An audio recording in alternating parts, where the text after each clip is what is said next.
अध्याय 3 कर्मयोग। अर्जुन ने कहा, हे जनार्दन, हे केशव, यदि आप बुद्धि को सकाम कर्म से श्रेष्ठ समझते हैं तो फिर आप मुझे इस घोर युद्ध में क्यों लगाना चाहते हैं? आपके व्यामिश्रित उपदेशों से मेरी बुद्धि मोहित हो रही है, अतः कृपा करके निश्चय पूर्वक मुझे बताएं कि इनमें से मेरे लिए सर्वाधिक श्रेयस्कर क्या होगा।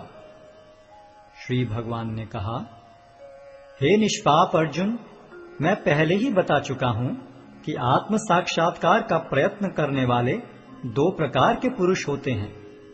कुछ इसे ज्ञान योग द्वारा समझने का प्रयत्न करते हैं तो कुछ भक्तिमय सेवा के द्वारा।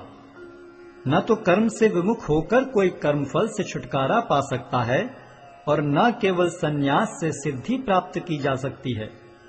प्रत्येक व्यक्ति को प्रकृति से अर्जित गुणों के अनुसार विवश होकर कर्म करना पड़ता है, अतः कोई भी एक क्षण भर के लिए भी बिना कर्म किए नहीं रह सकता। जो कर्मेंद्रियों को वश में तो करता है, किंतु जिसका मन इंद्रिय विषयों का चिंतन करता रहता है, वह निश्चित रूप से स्वयं को धोखा देता है और मिथ्याचारी कहलाता है। दूसरी ओर, यदि कोई निष्ठावान व्यक्ति अपने मन के द्वारा कर्मेंद्रियों को वश में करने का प्रयत्न करता है और बिना किसी आसक्ति के कर्मयोग प्रारंभ करता है, तो वह अति उत्कृष्ट है। अपना नियत कर्म करो, क्योंकि कर्म न करने की अपेक्षा कर्म करना श्रेष्ठ है। कर्म के बिना तो शरीर निर्वाह भी नहीं हो सकता। श्री विष्णु के लिए यज्ञ रूप में कर्म करना चाहिए, अन्यथा कर्म के द्वारा इस भौतिक जगत में बंधन उत्पन्न होता है। अतः हे कुंती पुत्र, उनकी प्रसन्नता के लिए अपने नियत कर्म करो, इस तरह तुम बंधन से सदा मुक्त रहोगे। सृष्टि के प्रारंभ में समस्त प्राणियों के स्वामी ने विष्णु के लिए यज्ञ सहित मनुष्यों तथा देवताओं की संततियों को रचा और उनसे कहा, तुम इस यज्ञ से सुखी रहो, क्योंकि इसके करने से तुम्हें सुखपूर्वक रहने तथा मुक्ति प्राप्त करने के लिए समस्त वांछित वस्तुएं प्राप्त हो सकेंगी। यज्ञों के द्वारा प्रसन्न होकर देवता तुम्हें भी प्रसन्न करेंगे और इस तरह मनुष्यों तथा देवताओं के मध्य सहयोग से सबों को संपन्नता प्राप्त होगी। जीवन की विभिन्न आवश्यकताओं की पूर्ति करने वाले विभिन्न देवता यज्ञ संपन्न होने पर प्रसन्न होकर तुम्हारी सारी आवश्यकताओं की पूर्ति करेंगे, किंतु जो इन उपहारों को देवताओं को अर्पित किए बिना भोगता है, वह निश्चित रूप से चोर है। भगवान के भक्त सभी प्रकार के पापों से मुक्त हो जाते हैं, क्योंकि वे यज्ञ में अर्पित किए भोजन प्रसाद को ही खाते हैं। अन्य लोग जो अपने इंद्रिय सुख के लिए भोजन बनाते हैं, वे निश्चित रूप से पाप खाते हैं। सारे प्राणी अन्न पर आश्रित हैं, जो वर्षा से उत्पन्न होता है। वर्षा यज्ञ संपन्न करने से होती है और यज्ञ नियत कर्मों से उत्पन्न होता है। वेदों में नियमित कर्मों का विधान है और ये वेद साक्षात श्री भगवान से प्रकट हुए हैं। फलतः सर्वव्यापी ब्रह्म यज्ञ कर्मों में सदा स्थित रहता है। हे प्रिय अर्जुन, जो मानव जीवन में इस प्रकार वेदों द्वारा स्थापित यज्ञ चक्र का पालन नहीं करता, वह निश्चय ही पाप में जीवन व्यतीत करता है। ऐसा व्यक्ति केवल इंद्रियों की तुष्टि के लिए व्यर्थ ही जीवित रहता है।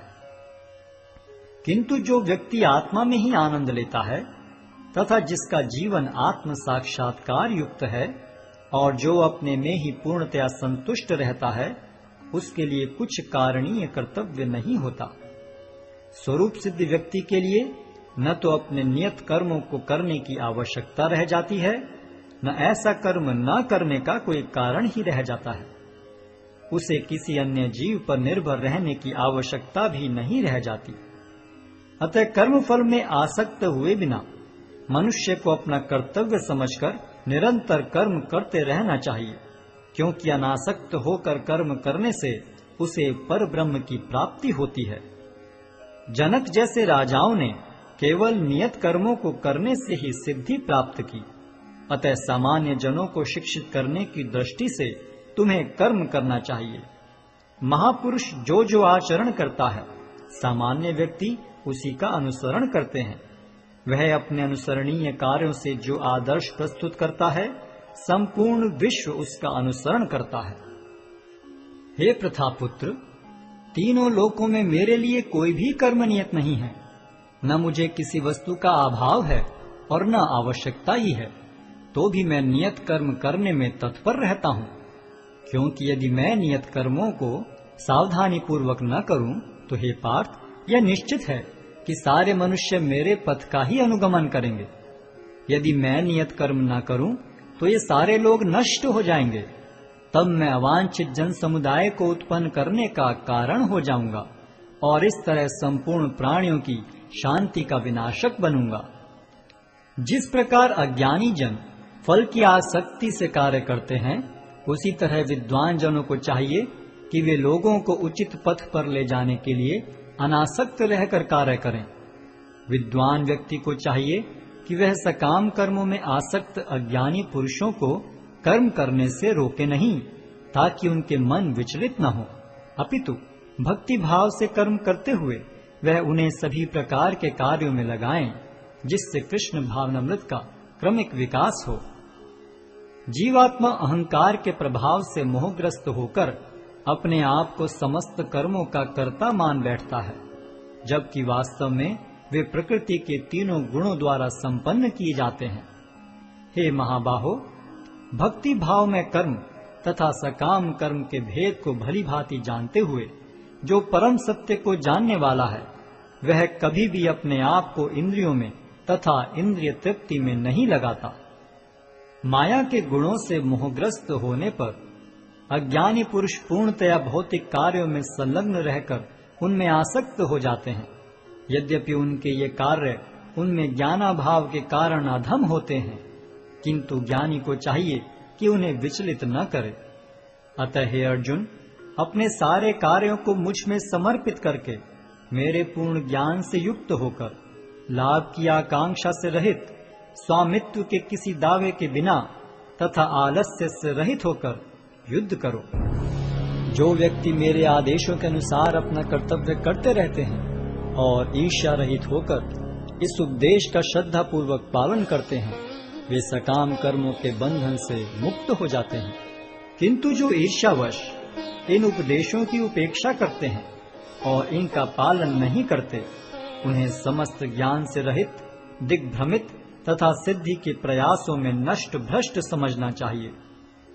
ज्ञानी पुरुष भी अपनी प्रकृति के अनुसार कार्य करता है, क्योंकि सभी प्राणी तीनों गुणों से प्राप्त अपनी प्रकृति का ही अनुसरण करते हैं। भला दमन से क्या हो सकता है? प्रत्येक इंद्रिय तथा उसके विषय से संबंधित राग द्वेष को व्यवस्थित करने के नियम होते हैं। मनुष्य को ऐसे राग तथा द्वेष के वशीभूत नहीं होना चाहिए, क्योंकि ये आत्म साक्षात्कार के मार्ग में अवरोधक हैं। अपने नियत कर्मों को दोषपूर्ण ढंग से संपन्न करना भी अन्य के कर्मों को भली भांति करने से श्रेयस्कर है।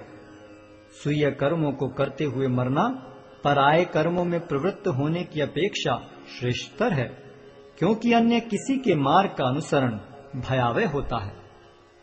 अर्जुन ने कहा, हे वृष्णिवंशी, मनुष्य न चाहते हुए भी पाप कर्मों के लिए प्रेरित क्यों होता है? ऐसा लगता है कि उसे बलपूर्वक उनमें लगाया जा रहा हो। श्री भगवान ने कहा, हे अर्जुन, इसका कारण रजोगुण के संपर्क से उत्पन्न काम है, जो बाद में क्रोध का रूप धारण करता है और जो इस संसार का सर्वभक्षी पापी शत्रु है। जिस प्रकार अग्नि धुएं से, दर्पण धूल से अथवा भ्रूण गर्भाशय से आवृत रहता है, उसी प्रकार जीवात्मा इस काम की विभिन्न मात्राओं से आवृत रहता है। इस प्रकार ज्ञान में जीवात्मा की शुद्ध चेतना उसके काम रूपी नित्य शत्रु से ढकी रहती है, जो कभी भी तुष्ट नहीं होता और अग्नि के समान जलता रहता है। इंद्रियां, मन तथा बुद्धि इस काम के निवास स्थान हैं। इनके द्वारा यह काम जीवात्मा के वास्तविक ज्ञान को ढककर उसे मोहित कर लेता है। इसलिए हे भरतवंशियों में श्रेष्ठ अर्जुन, प्रारंभ में ही इंद्रियों को वश में करके इस पाप के महान प्रतीक काम का दमन करो, और ज्ञान तथा आत्म साक्षात्कार के इस विनाशकर्ता का वध करो। कर्मेंद्रियां जड़ पदार्थों की अपेक्षा श्रेष्ठ हैं। मन इंद्रियों से बढ़कर है, बुद्धि मन से भी उच्च है और वह आत्मा बुद्धि से भी बढ़कर है। इस प्रकार हे महाबाहु अर्जुन, अपने आप को भौतिक इंद्रियों, मन तथा बुद्धि से परे जानकर और मन को सावधान आध्यात्मिक बुद्धि से स्थिर करके आध्यात्मिक शक्ति द्वारा इस काम रूपी दुर्जय शत्रु को जीतो।